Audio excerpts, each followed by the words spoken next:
नमस्ते, स्वागत छ यहाँहरूलाई मेरो च्यानलमा। आज म यहाँहरूलाई गुन्द्रुकको अचार कसरी लामो समयसम्म राखेर खान सकिन्छ भन्ने रेसिपी शेयर गर्न गइरहेको छु। गुन्द्रुकको अचार बनाउनको लागि सबैभन्दा पहिला मैले लिएको छु गुन्द्रुक। मैले चाहिँ तोरीको गुन्द्रुक लिएको छु, यहाँहरूले राईको गुन्द्रुक लिनु भए पनि हुन्छ। सबैभन्दा पहिला यो गुन्द्रुकलाई प्यानमा राखेर हल्का भुट्नुपर्छ। यसलाई चाहिँ मिडियम फ्लेममा 2 मिनेटसम्म भुट्नुपर्छ।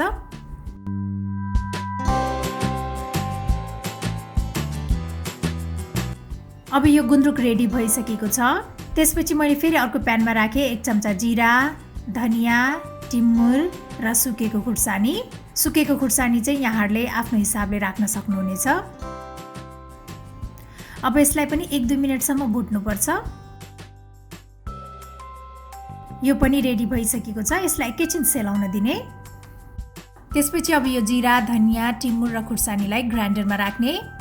अब मैले यो गुन्द्रुक पनि राखेँ।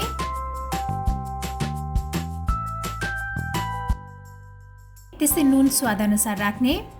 अब यो सबैलाई पिस्नुपर्छ।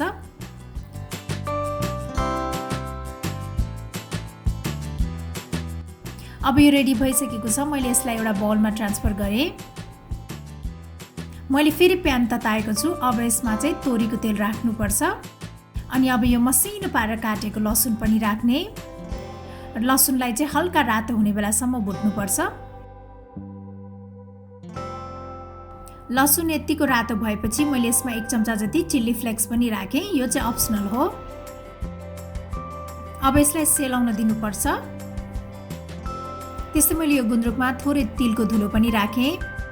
अब एउटा कागतीको रस पनि राख्ने।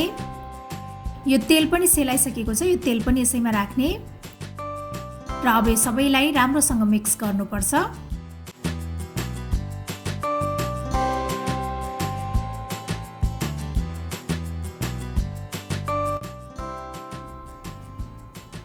अब हाम्रो यो गुन्द्रुकको अचार चाहिँ रेडी भइसकेको छ। अब यसलाई चाहिँ यसरी जारमा राख्नुपर्छ।